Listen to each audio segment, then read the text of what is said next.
Hi everybody, it's Lady Dre 1977 and I'm back with another video. In this video, I wanted to continue where I left off a couple of days ago regarding what narcissism is according to the DSM, my definition, my personal definition, and I discussed some of the characteristics of narcissistic personality disorder. So I wanted to continue on to the third characteristic, and I noticed that some of these characteristics are kind of blended. Some of them repeat themselves. So I'll just speak on that and just move on to the next characteristic. The next characteristic is they expect to be recognized as superior without achievements that warranted. So they can, exaggerate on the fact if you're in a work environment. They can exaggerate on being a supervisor or a manager and tell you what you can and cannot do as somebody who's not in that position, talking about their degrees.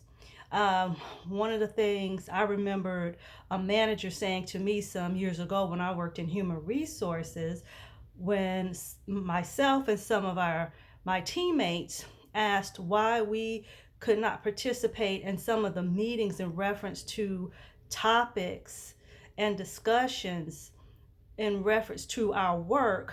One of her big things was because it was high level discussions. I guess we were too stupid to understand. And I understand that there will be topics and discussions in meetings that are higher level that may not pertain to certain people. I get that, but she just always had to put that out there that she's the manager and the meetings that we weren't invited to were high level.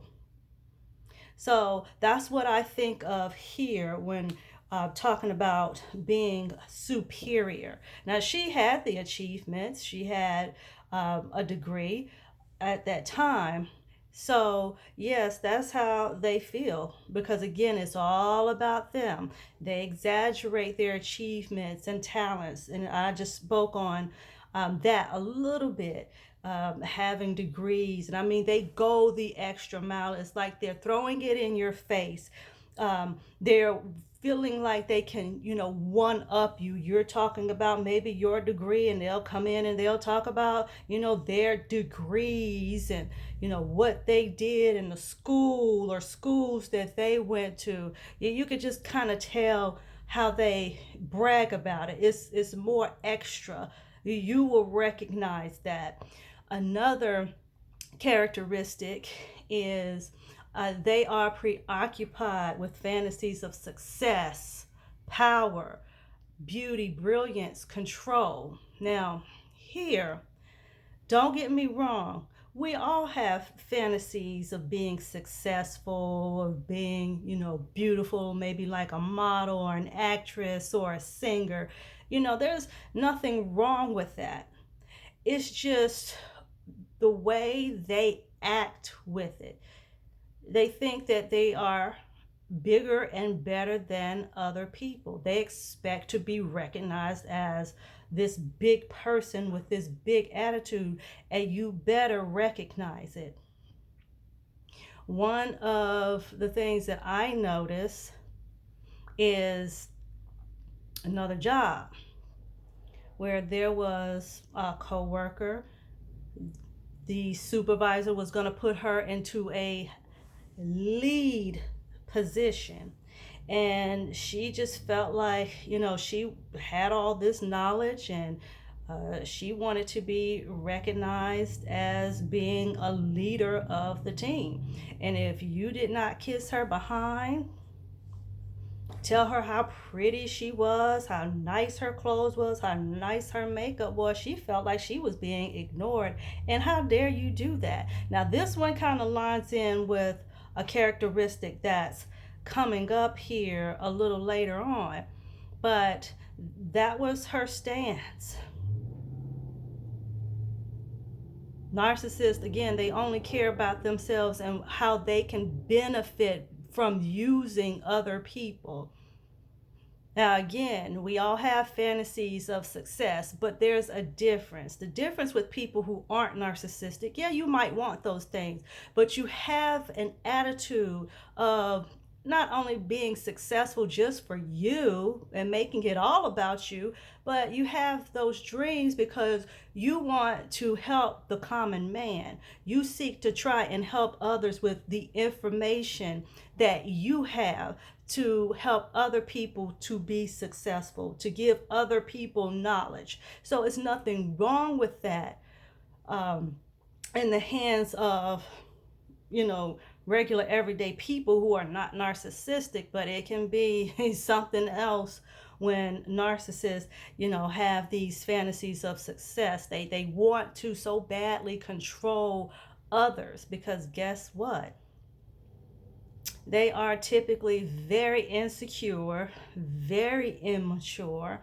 They want people really to feel like them or feel beneath them. They like to belittle people. It gives them power.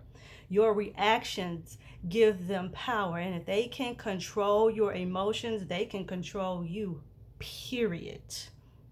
The next characteristic, I've already touched on this, they think they're superior and can only associate with other superior people.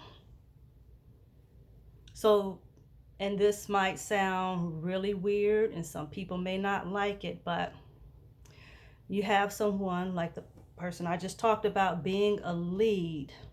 There's typically in a job, there's usually different roles that people play. You typically would have a supervisor, a manager over the supervisor, a director over the manager, and then maybe the CEO above them. So typically someone in a supervisor position, if they're narcissistic, they think that they can just, hang with the big dogs. They can act just like a manager would act, because they think that they're a manager. No, you're a supervisor and you need to stay in your place. Okay? It doesn't sound very nice. And it's understood again when it's not a narcissist, but most of these people, they think they so big, bad, and bold that they can just hang with anybody. Moving on. They take over conversations and they belittle or look down on people that they perceive as being inferior. Happen all the time with me. You have a narcissist, you're talking about something that's important to you. You could be talking about anything.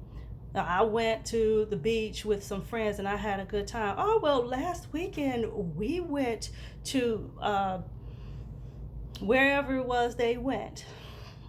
And we did this and we did that and blah, blah, blah, blah, blah. It's like you never can just have a straight out conversation where they're listening to you. No, they got to be the braggarts and they got to one up you. And yes, they will totally cut your conversation off and then change the subject. Like you wasn't talking about nothing. Another characteristic, they expect special favors and unquestioning compliance with their expectations. Ooh. Yeah, got a good one there. A narc parent loves to shop. She loves to shop and would always want to be out shopping and would ask you to take her to wherever it is she wanted to go shopping, whether you felt like it or not. You could be sick. You could be tired. It didn't matter. If she wanted to go, somebody was going to take her or she was going to act out. Totally out. When you say no, when you set up that boundary, they will totally act out of character. Get angry, shout, stomp their feet, make threats. You want to tell a narcissist, as some people say, you want to tell who's a narcissist? Tell them no. No is a boundary, and no is a good boundary and see how they act. If they go off on you, if they become unhinged, yeah, you might want to give them the side eye. Okay. Right. They take advantage of others to get what they want. That's common. So say for instance, you have a relationship, or you think you have a relationship with someone. Let's use a man and a woman. Let's say a woman wants nice things, nice clothes, might want makeup, utilities paid for if she's living on her own, and she'll just use the guy, tell him she likes him, and bragging on him and seemingly really liking him and telling him anything, just gassing him up. Again, if he were to tell her no on something and she comes out of character, she unfolds, he gonna see right there that that's a narcissist. But yes, a possible narcissist. Yeah, you'll see how they take advantage of you. Or on the real, if he says no and he sees her not really dealing with him anymore, yeah, he was taken advantage of. If she ghosts him, yeah, he was taken advantage of, and vice versa. That's how you can kind of tell these things. Somebody who takes advantage of others, they're not always narcissistic, but this is a good indicator to see. Another one, they are not willing to recognize the needs and feelings of others. Again, for me, some years back, the narc parent of mine, I was having some car trouble and I was supposed to be going somewhere with the narc parent. I couldn't get there because my car broke down. And when I called to tell her what was going on, she told me, well, I'm gonna go with my mama and take her where she needs to go. And she just left that conversation, just hung the phone up. Did not care that your own daughter was sitting somewhere stranded with my car broke down. She cared nothing about my needs at that time, but I was always jumping to meet hers. That's an example. The next one, they believe that others are jealous of them or envious of them. That couldn't be further from the truth. They know why people don't like them. They don't like you because you take advantage of others. All of what I listed above. You use people, you abuse people. When you don't get what you want, you become unhinged and act out of character. No, you don't act out of character. You act your for real character. Oh yes. I mean, they're delusional. They're absolutely delusional. They think they're in their head a lot. They do a lot of thinking, and they're not based in reality. They're based in fantasy land, extreme fantasy land. They act in arrogant and haughty ways. They come across as conceited, boastful, and pretentious. Just watch when you're talking to them and they take over your conversation. That's a good example. Watch them when you are speaking with them and look and see if they're listening. Because I believe a lot of them will sit back and listen. But again, here's the thing. They're listening to try and get information. Narcissists are listening to get information out of you to use against you later. So watch that as well. But for maybe a general narcissist that you may come across, that you meet anywhere, and you're trying to talk to them and they're over talking you, oh yes, just very arrogant, conceited, boastful behavior. They always have to one up you, like everybody's in competition with me, everybody's jealous of me. No one's jealous of you. Some may be, but once you see behind the mask and know who they really are, oh, trust me, no need to be envious. The last one listed, they want the best of everything. And that might be not be true for all of them. One of my bosses, she didn't, she seemingly didn't want the best of everything, and other people that I've worked with who've had this type of behavior, not necessarily, they're all not concerned with the same things. All of them aren't concerned with beauty. Some of them look very basic, don't wear makeup, or they don't dress in the nicest of ways, because some of them really don't care about themselves. They don't care how they look. So they may want the best of everything in different areas. They may want the best position on the job.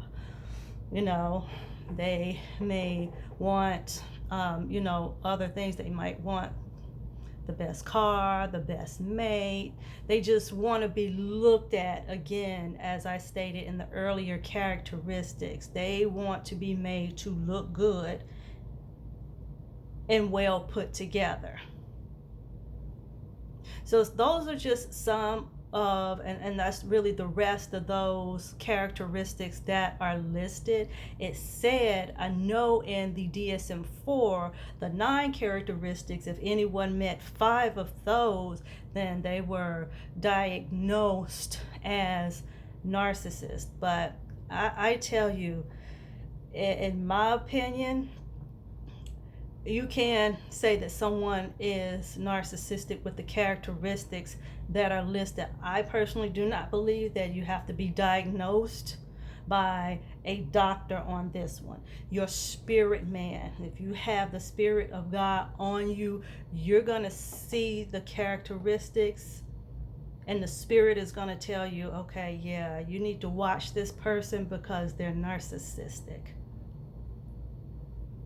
If you have the Spirit of God living in you, that Spirit is going to tell you if someone is narcissistic or not. And the Bible speaks on narcissistic people. I believe is in 1 Timothy, or it's either in Romans 1. But the Bible doesn't call them narcissists. It just says people who are lovers of themselves. It speaks on that.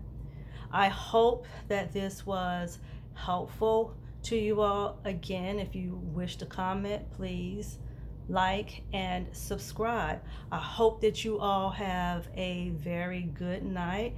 God bless you all. Believe on the Lord Jesus Christ and be saved. Good night.